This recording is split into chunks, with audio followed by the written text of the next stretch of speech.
Welcome to UpWell The Podcast. I'm Sarah, and this is my beautiful co-host, Katie. As fellow female entrepreneurs turned friends and now business partners, we are so happy you're here. With every episode, it is our sole purpose to share authentic conversations to inspire your personal level up. Take our curiosity, add your best intentions, and flow with us in the UpWell. Hello, everyone. Welcome to UpWell The Podcast. We're back together. Together again. Yes, and laughing, of course. Mm-hmm. It never ceases to amaze. We can see each other once a week and kill each other with laughter. Every time. Immediately. Every time. Yep. How was your week so far? It's been okay. Yeah. How's yours been? Hey, we're hanging in there. We're hanging in We're there. both here. Yes, we're both here. We hope that your weeks have been great. Yeah. On that note. It's getting hot this week, which oh my gosh. we all know how Katie feels about that. Mm-hmm. So, but if you're out there and it's triple digits, be healthy, be safe about it. Yeah. You know, drink your water, stay inside. It's not, you know. Watch your dogs. Watch your dogs, yes. Don't leave them Play outside. play with them in the house. Yep.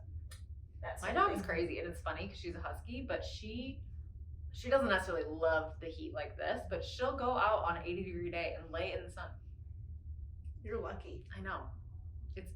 I know, but sometimes I'm like, she's hot to the touch, and I'm like, are you okay? She chooses it, though. It's not like I lock her out of my house. She just wants to lay there. Eventually, she gets sick of it, and she'll move to the shade, or she'll go by the door so she can come in. But yeah, my pity Tina, she loves being warm. Like she lays in front of the furnace in the winter. She gets under the blanket every night. Yeah, she's ridiculous.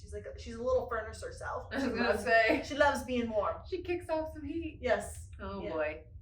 Oh well. You're a match made in heaven then. Oh yes, me and her. She's not gonna like the winter like you. You have to drag her out. Yes. Yeah. She might though. Dogs like snow sometimes. Well, she was an itty bitty puppy when it snowed. Snowed last time. So, but if she's too cold, I'll just get her a sweater. Yeah, she'll be okay. Oh, she'll be cute. Yes, I am one of those dog owners. I will get my pets. My kids clothing. always wanted to dress our dog for Halloween, and my husband was just adamantly against it. So we never did, but I might someday still. Oh, Tina's getting a tutu this year. Oh, see, that's what I would have done. Yeah, Tina's gonna get a tutu this year. She's gonna be she's my little princess. Fairy. Oh, princess. My little princess. That's perfect. Mm-hmm. That's perfect. Yep. She's the queen of the house. Yeah. Well, most dogs are, aren't they? They run the show. We just live there. Yeah, absolutely. We just live there. Yeah. This has nothing to do, as always, with what we're talking about today, but we're happy to be back together, and we are sharing some personal stories, I think, and some personal accounts of a topic that I've wanted to talk about for quite a while, just because we both kind of have dealt with it and deal with it on a daily basis with the people that we work with. But we are talking about diet culture today. Yeah, diet culture. It's all the rage and has been all the rage for probably, I'm gonna go out on the limb and say since the 80s. Yeah, I would say so, because if you really look at the American timeline especially, people really weren't overweight. Like if you look back at, I've seen a picture, it's like a side-by-side comparison of beaches in the 1960s versus beaches in the 2020s, you know, and it shows just how much larger Americans have gotten, you know, and how much more weight we all carry as opposed to that time. And obviously so many things have changed, you know, our lifestyles, you know, a lot of us work on computers and we're a lot more sedentary. We don't have physical, you know, manual labor jobs as much as they probably did then. And we don't eat home cooked food as much, you know.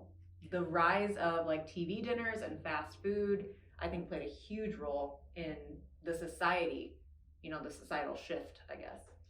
A big part of that actually is that, I'm just going to add something to that. I read an article not too long ago about retirement and like retirement funds and 401ks and all that. And I don't remember the exact year because I had no intention of talking about this in this episode, but what you just said made me think of it. A 401k didn't become a thing until the late 90s, I believe. And don't quote me on that. It wasn't until the late 90s that the 401k became a thing. And retirement was never really a An option. Yeah. For a lot of people. And that's a recent thing that we're still trying to figure out, the whole idea of retirement. Yeah. And again, so our lifestyles have changed. And in with that, what we do for a living has changed, because so many of the jobs that people used to have, it was physical, manual labor. They were moving their bodies, they were burning the calories. Whereas now we work in a much more computerized environment where we're in much more sedentary jobs. Yeah. I think that, in addition to seed oils being in food, are two of the main contributing factors of why people in the 1960s at a beach and the people in the 2020s at a beach, why there's such a huge difference between one and the other. Yeah, it's definitely mostly nutrition and lifestyle. But another thing too, I like that you brought up seed oils, because I've been doing a ton of research on, they're called obesogens, but they're toxins. I'm moving this piece of hair because it's going to bother me while we talking, and I don't want that. But they're called obesogens. So they're toxins that are in personal care products, in our cleaning products, that compound, and our body has a hard time getting rid of them. Like our liver can't get rid of them fast enough, because you think about when you wake up in the morning, especially as a woman. So say you go take a shower. So you've got body wash, shampoo, conditioner, then you've got whatever you put in your hair, whatever moisturizer you put on, then you put your makeup on, then you put your perfume on, your deodorant. So right there, I mean, think of how many chemicals you have already put on your skin or around your body before you even leave your house. So your liver is like desperately trying to cleanse your body of these compounds, and it just can't keep up. So, it's a big, big reason, I think, too, why people struggle with weight loss, even when they feel like they're doing all the right things. You hear that so often, especially with my clients. They're like, I don't understand. I can't lose weight, and I'm still struggling. And obviously there's other lifestyle factors like sleep. We've talked about sleep before, stress. We have an episode on that. So definitely go back and review those episodes, because there was some good pointers on there. But like we said, there's a lot of factors, but today we're going to talk about how we've kind of been taken advantage of by the industry that makes money and profits off of that. Yes, and it is and we've said this before, and we will probably say it many more times in future episodes, it is a tangled web of who owns what, and it's all in the business of making money. Yeah. More so, I feel, than just making money. I feel like they're in the business of gaining power. Yeah. Oh, yeah. Well, and you have to think about... I don't think money's evil. I don't think. No. I think money is It's how you use it. Money is just a means of making transactions. It's your intention or the purpose of why you look to gain profit. I think what do you want it for? Yeah, 100%. Yeah, and you can even look to the medical side of things for a second, because that's what the pharmaceutical industry is. And talking about these food companies that we're going to talk about. Most of the big food companies like Nabisco and General Mills and all these big companies are owned by Pfizer, by Moderna. Yeah, all these big pharmaceutical companies. So why wouldn't they want to keep customers on both sides, with the food products that they're putting on the grocery store shelves and the pharmaceutical drugs that they're selling you? Because once those food products create your symptoms or your problems, now we have a solution. But the problem is, it's not a solution. It's a Band-Aid.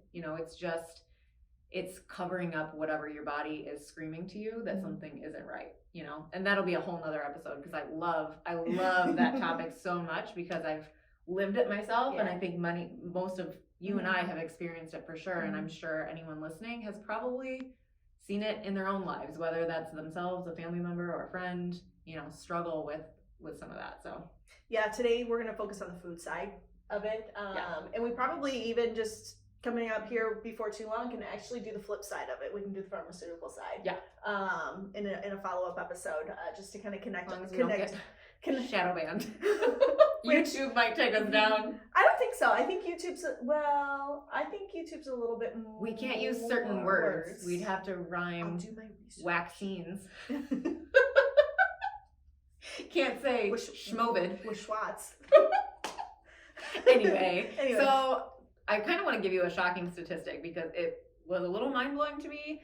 And then I want to tell our personal stories and kind of just our background with how we've struggled, in a couple different ways. So the diet industry, which if you were to describe what it actually is weight loss and weight management strategies. So this is everything from drugs like shots and pills, surgeries, and also fitness programs and diets, nutrition, anything that you could essentially Google and find on the internet and you could pay for kind of would fall under this umbrella.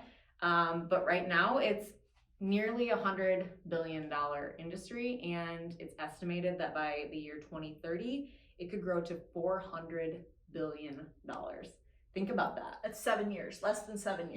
Yeah, and now. I mean, how many? I don't know the American population right now. That's the world. That's also the world, not just America.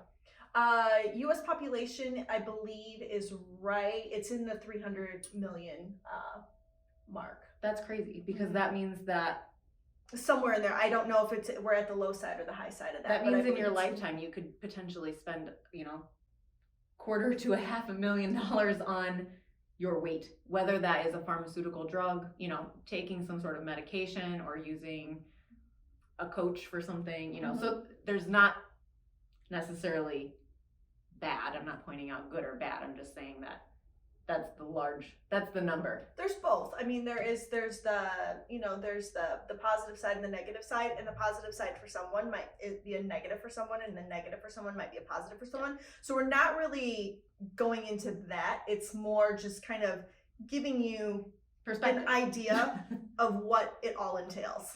Yeah. So I've actually been personally victimized by diet culture numerous times, and I can trace it all the way back to high school. And I am sure that most women listening to this have probably struggled with body image issues or comparison, to another body type. I don't even think it's just women. Well, yeah, I think it's probably more men than we recognize. It's just not as publicly talked about. I think women now, which is a shame. I know. I agree.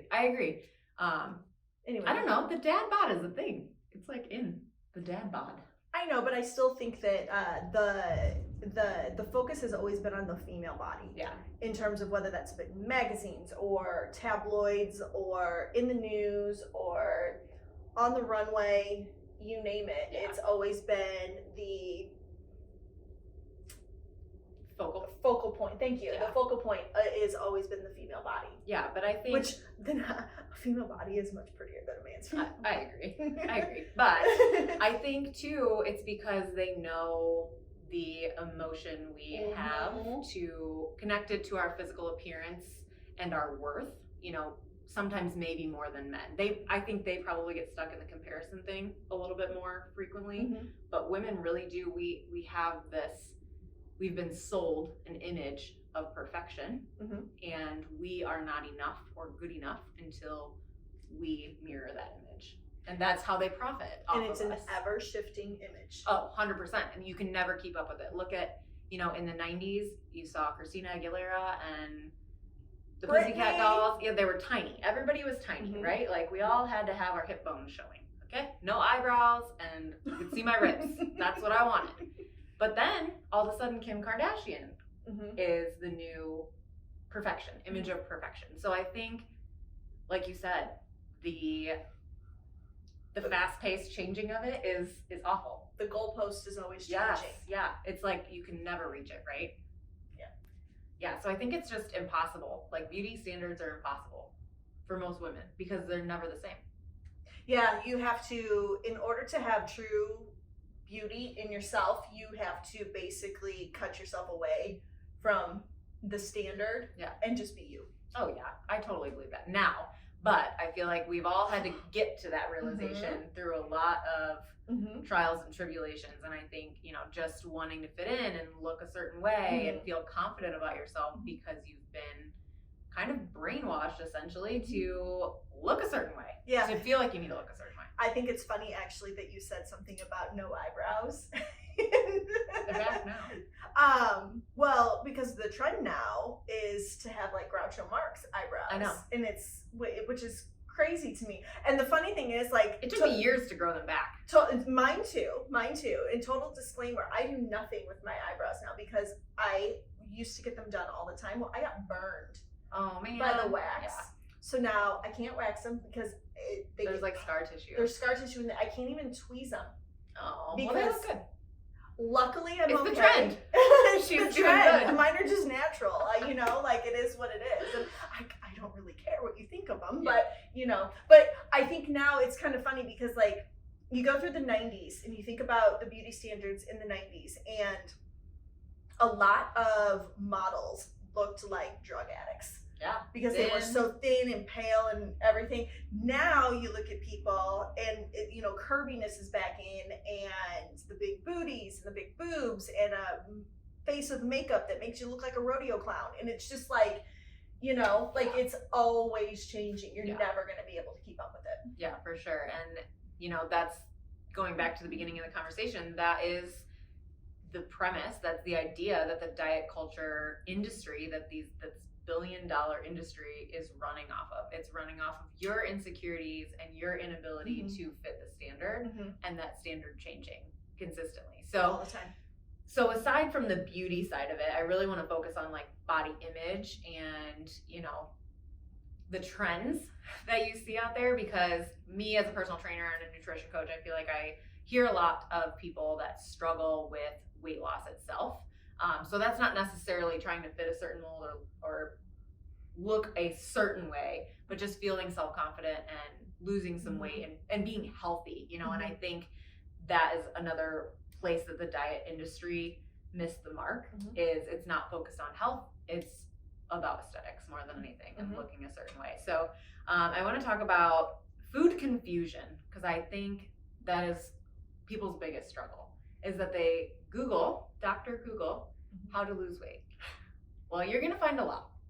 And it's going to contradict itself left and right. And you are going to be left more confused and more frustrated and more overwhelmed than you were before you ever even Googled Dr. Google.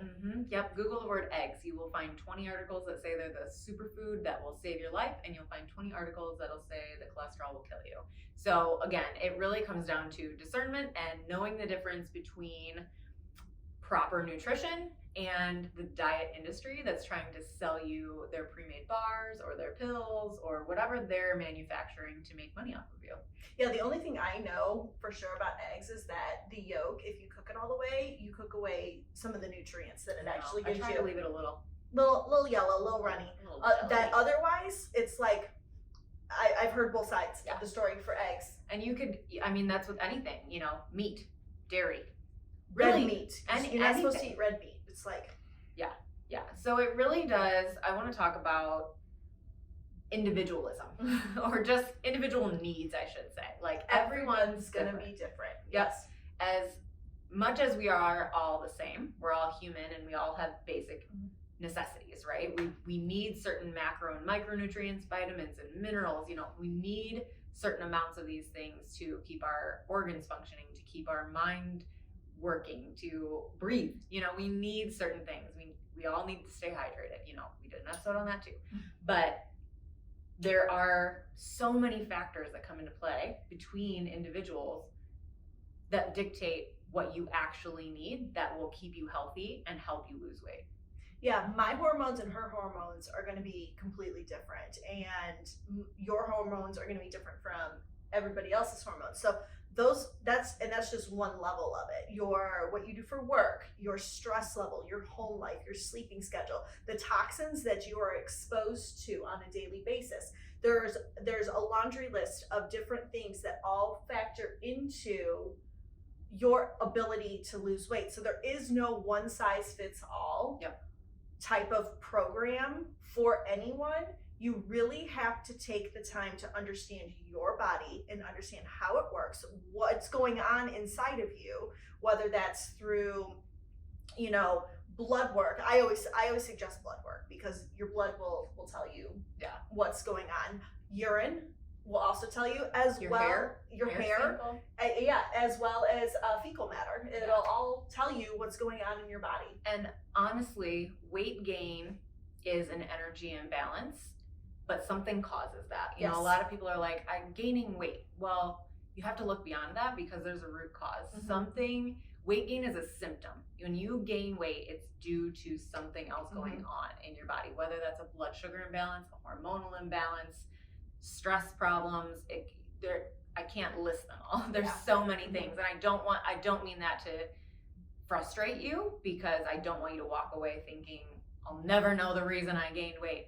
You will. You just have to pay really close attention. You know, if you're craving sweets all the time, you're probably struggling with some blood sugar and some insulin problems, you know. So then you can start to kind of backtrack and look at the next level deeper and start to figure out maybe what you're struggling with personally more than anything. Another thing actually that I just read recently, how your body smells is actually also another really good indicator of telling you what's going on inside. My body's like, you should shower. Sorry, Katie. But that those odors that come, you know, whether that's your breath, whether that's your underarms, whether that's down low, you know, whether your feet, wherever, you know, all of those different odors are telling you something as to what is going on inside of you. So being mindful of that too is also very helpful, and it's a largely overlooked component, because if it gets to the point where you are excreting a certain odor, it's in the driver's seat.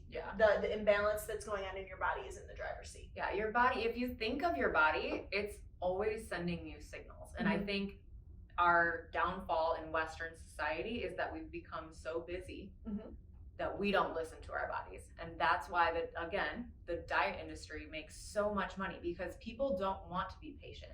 People want an answer and they want to fix right now. And that the only way you can usually do that is by following some sort of program that removes all food and feeds you bars or shakes, or you get a shot once a month, or you take these pills to suppress your appetite. You know, all these different things that, you know, these companies are profiting off of. Again, you aren't learning anything about what's happening in your body. You know, why can't you lose weight? Why are you struggling with your health? And your body is just trying to alert you. And I think I have been on both sides of that coin, to where I have been drastically underweight. Too. In very high stress situations. We will share some pictures when our social media post comes out. I was unbelievably tiny.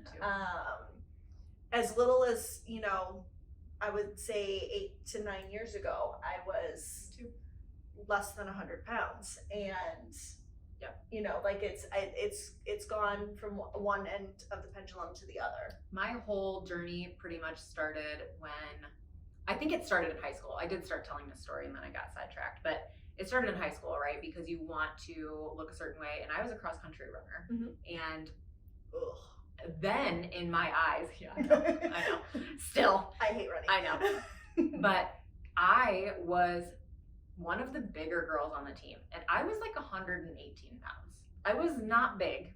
I'm 5'7".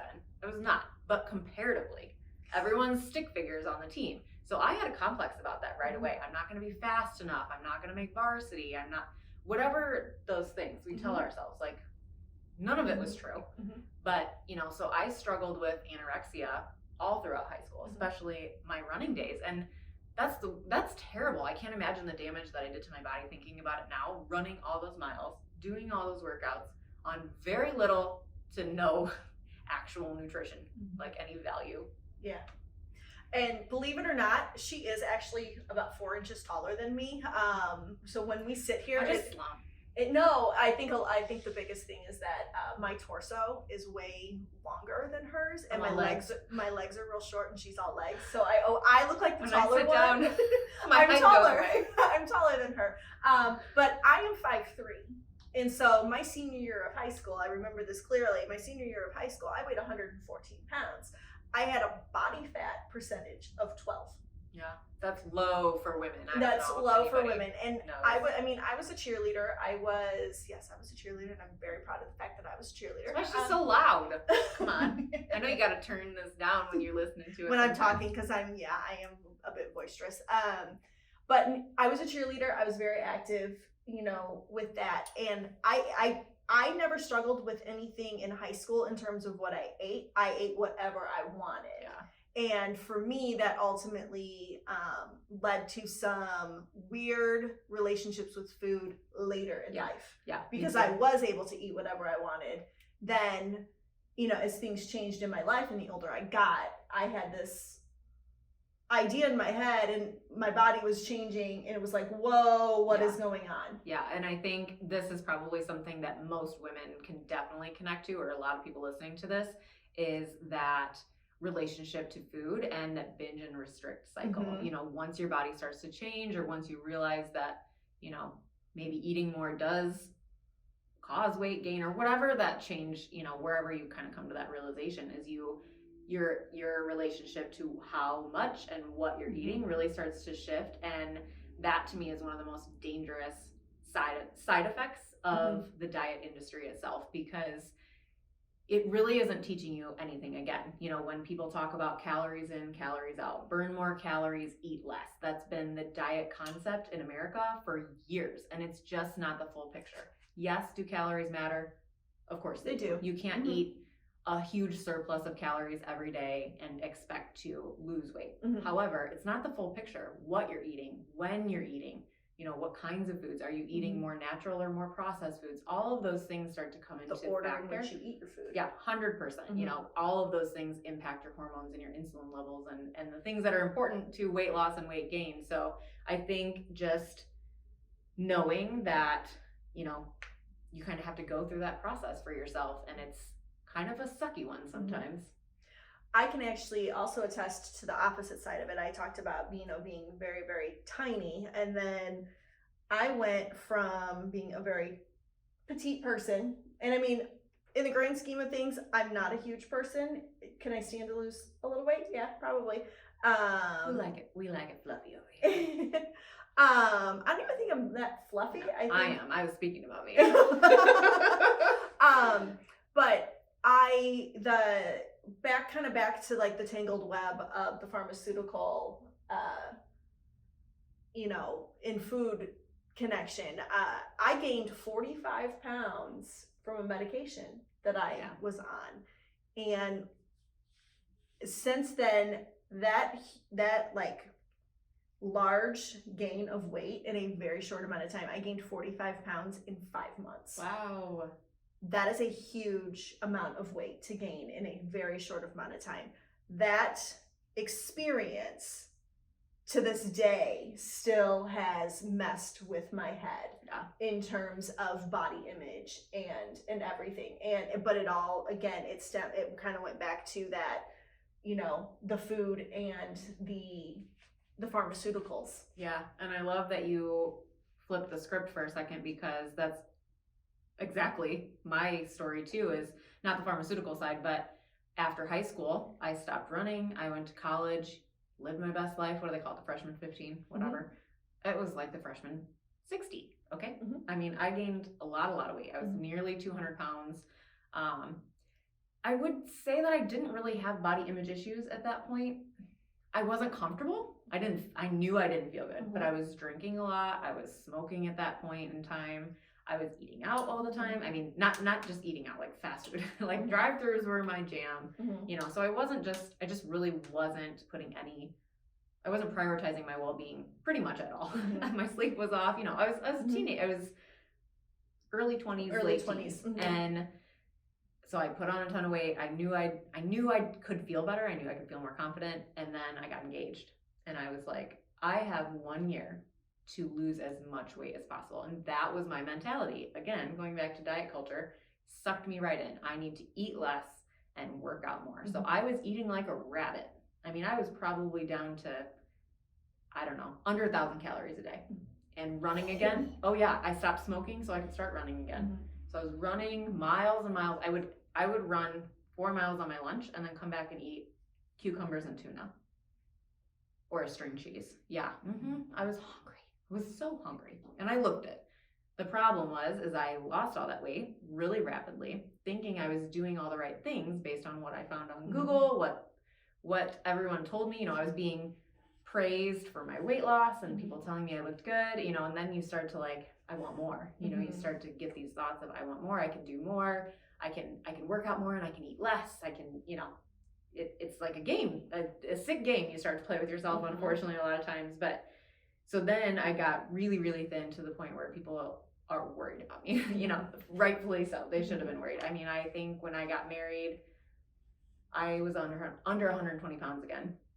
So I was smaller than I was in high school, and I had a year before that been almost 200 pounds. Mhm. So going back to gaining that much weight that rapidly, weight loss that rapidly is equally as dangerous. I mean, it's just so, your body shouldn't do that. You know? No, that's a drastic change Yeah. to go in either direction. It's hard on the body for you to lose that much weight, and it's also hard on the body to gain that much Yeah, weight, because for sure. your body's like, whoa. You know, I am a firm believer that we all but we all have a comfortable weight. Yes. That our body is very, it seeks it seeks a certain number. Yep. Not even a number. I retract a that size statement. or a body fat percentage. That all of our bodies are very comfortable functioning in. Is that still optimal? Not necessarily, but our body's at least functioning. Well, you have to think that your body's number one job is to protect you, to keep you alive, and to keep you safe. So being really fit is hard on your body. You know, being under a certain body fat or having a certain amount of muscle on your body is challenging for your body, especially for women if you're body fat, because the body fat, I'm sorry to cut you off, the body fat, especially for women, women are meant to have a little bit of a pudgy stomach, because it's meant to have that fat layer to protect our reproductive organs. Yeah. And fat cells help hormone regulation. Yes. So if you have no body fat on you, i.e., here comes the next part of my story, you're going to mess up a lot of stuff that's happening on the inside. So let me come full circle. So I thought I was doing all these great things. I was looking really slender. I was a size 0, and that's how I based, you know, everything on. I wanted to stay this size. I became, I call it orthorexic. I think that's a real term now, where people are so obsessed with what they're eating and how much they're eating, like health, like being healthy. It's like an obsession with being healthy. I didn't eat pizza. I didn't eat dairy. I didn't eat gluten. I was vegan for a while, all of these things, because I thought that's what it would take to keep me that size. So long story long, I went to a naturopathic clinic in Chicago as I treated myself for my 30th birthday, and I thought, I'm gonna blow these doctors' minds with how healthy I am. So I went and got my blood work done, I got a urine sample, I got a hair analysis, all this stuff. I went back for my follow-up, and the doctor, the concerned look on her face, I was like, this is not gonna be good. And she looked at me, she looked at the papers in front of her with my analysis and all my reports from my tests, and said, I don't know how you're awake right now. And I was like, what? She's like, yeah, your cortisol is extreme and your vitamin B is nil. She's like, you should be comatose. And, you know, thinking back now, I'm like, yeah, I drank 4 cups of coffee a day to get through my workout. You know, I would drink massive amounts of caffeine in the morning to do my workout and then not eat, you know? So it's like, you know, all of these, going back to the diet industry again, these fads that you see when you're scrolling Facebook and you see these side-by-side pictures, lost 20 pounds in 6 weeks. Run for the hills. Run for the hills. Because gaining and losing that much weight that quickly is just not sustainable. It's not good for your body. It's messing up the way your body needs to function.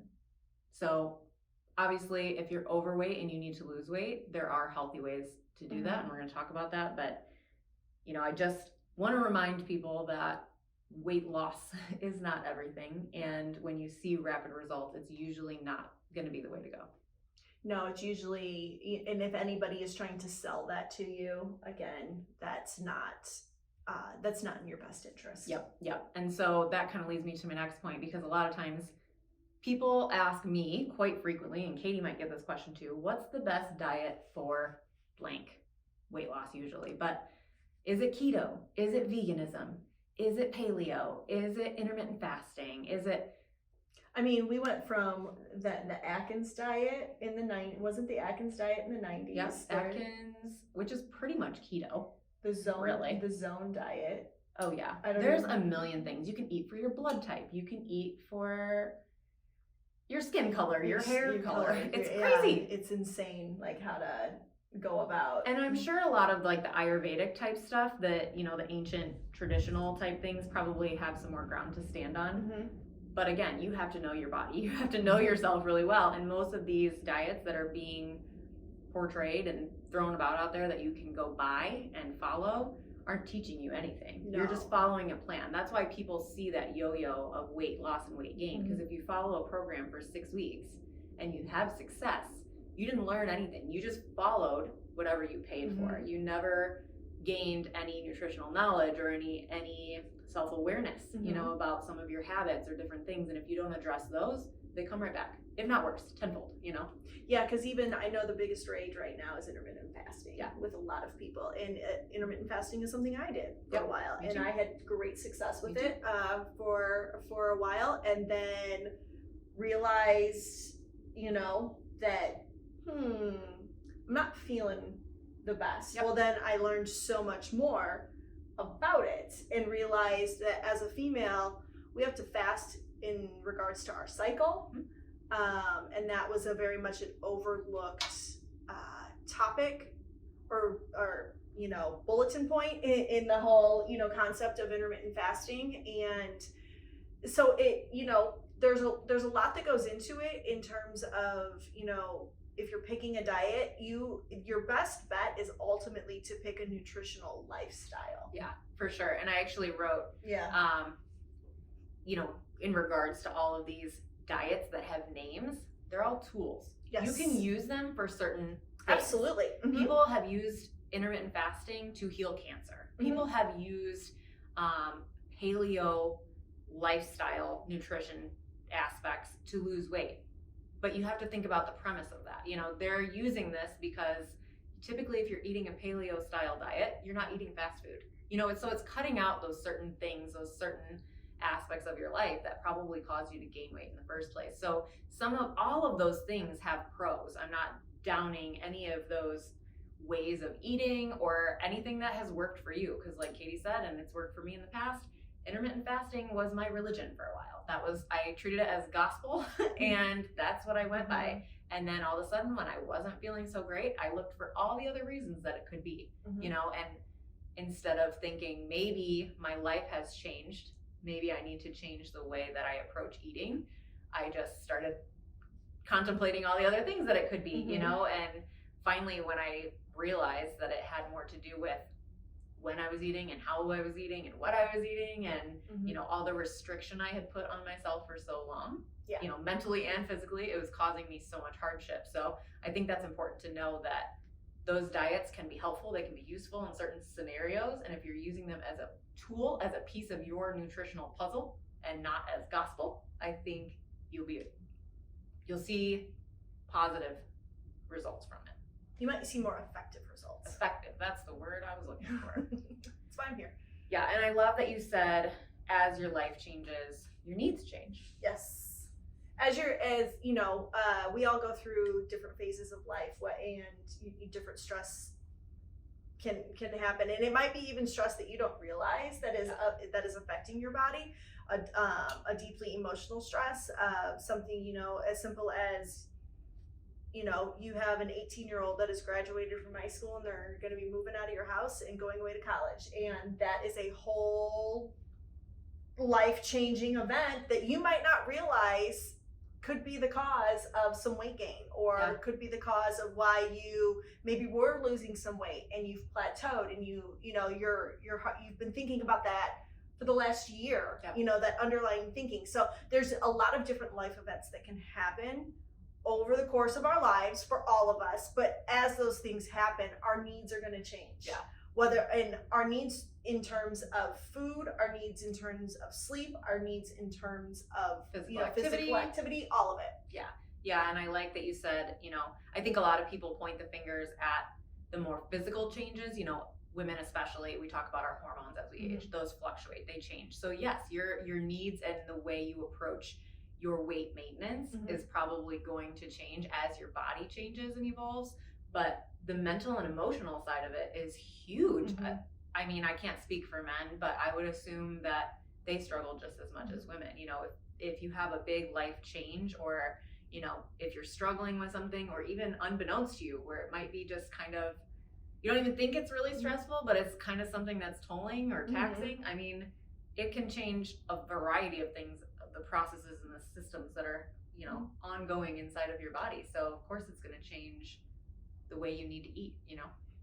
A big thing for women too, based on, and I know I'm not overly sure the age range of the women that listen, where that's at, but where you are in terms of menses. So if you are, you know, in active menses where it's, you know, a monthly thing, or if you're getting into like perimenopause or premenopause, or you're in menopause or you're postmenopause, all of those things are going to factor into how your body is going to, you know, fluctuate in terms of weight gain or weight loss, and how you manage that. I like that too, because I think so many people, when you say the word hormone, everybody immediately thinks testosterone, estrogen, progesterone, but there are hundreds of chemical hormones in your body, including vitamin D, including cortisol, which is the fight or flight hormone, but that is also known as the weight gain hormone. So if you are constantly stressed out and your body is consistently high in cortisol, you will struggle to lose weight. Melatonin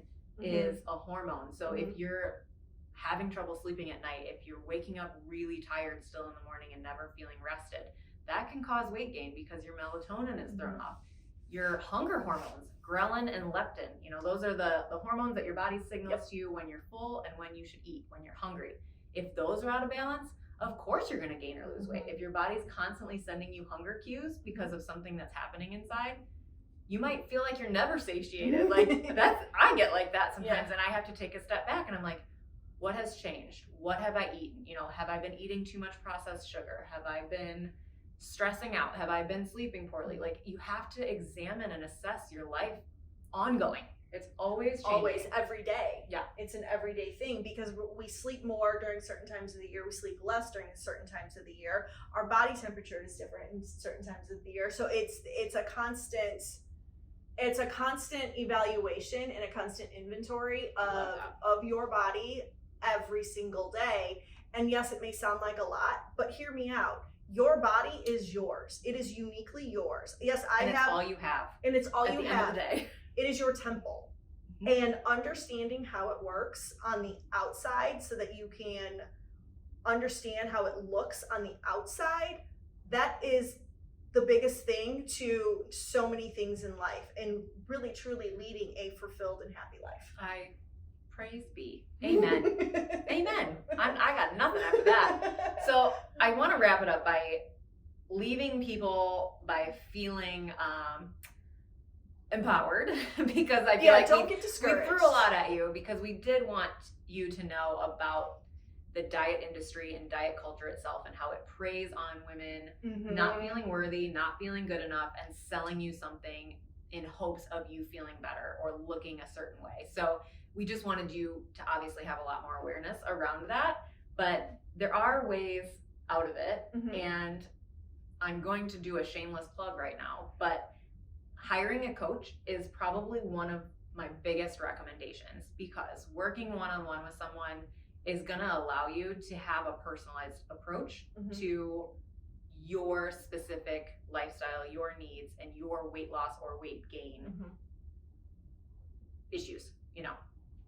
Yeah, so for her, she does more of the, you know, the coaching of kind of maybe helping you evaluate and do that, go through that checklist. I, on the other hand, I am a little bit more specialized. She's a healer. I do the hands-on, to where, you know, if you're not sleeping well, your cortisol level is out of whack, you're holding immense amounts of tension in your body. That's where I come in. That's where I can help. And once you're able to kind of get that under control and you're sleeping better, a lot of other things will start to come into play. Definitely. And you have a clearer mind to be open and accepting of other advice from other people. I think it's how you choose to outsource yourself. Yeah. Because I think it's disempowering to buy a 6-week plan that teaches you nothing on the other side of it. It's Correct. disempowering to replace all of your meals with a 100-calorie shake because you're not learning anything. You're not giving your body the proper nutrition. You don't know what you're ingesting. You don't know what it's doing. So, you know, if you want to empower your health and really get to the root cause, I think hiring someone, whether that's a healing modality, massage, chiropractic, therapy, you know, anything like that that's going to help you deal with stress, trauma, sleep issues. And then on the other side, hiring a coach, someone that does know about proper nutrition and that can help you identify what's going to work your for your needs are. Exactly. So I think spending your money more wisely and putting it into something that's going to give you an actual outcome that you can use perpetually, you know, and have that foundation to build on yourself for the rest of your life is so important, because all of these 6 to 8 week plans that are out there that you can buy, you might see immediate results, but again, it's about the long game. How can you learn something about yourself and learn something that's going to be important to maintain whatever you achieve for the rest of your life? Yeah, I think both of our biggest goals, and this has been my kind of one of my not even mantras, but taglines, is that my job with what I do, and even with what I do hands-on and what I'm doing here, is to help people understand and love their bodies. Yeah, I love that. Understand and love your body, and it is going to do great things for you. Yep, and I couldn't agree more. And that's something that I kind of preach to the choir and preach to my clients too, is self-awareness is the key. If you don't understand the things about yourself from the beginning, you'll never be able to make lasting change. Correct. Girl, I hope that was helpful. I really do. And I know we kind of talked about a wide variety of different things, but we know that so many people struggle with this, that feel stuck, or that have been on that weight loss, weight gain roller coaster, or just aren't sure what's next or what's right for them. So hopefully we kind of inspired you to do a little bit of research and take some inventory. I love that you said that, on yourself, you know, where you're at in your life, what caused where you're at. You know, you have to kind of backtrack a little bit sometimes and just really see where in your life and what lifestyle factors could be potentially affecting, you know, or holding you back from what you're trying to achieve with your weight management. Yeah. All right. Cool. Good. Well, we want to thank you for joining us on this episode of UpWell The Podcast. You can find us on all the places online at UpWell The Podcast. You can find myself personally at barefoot.katie. You can find Sarah at Sarah Barron. So until next time, take care of yourselves, take care of each other, and take care of the world around you. Bye. Bye.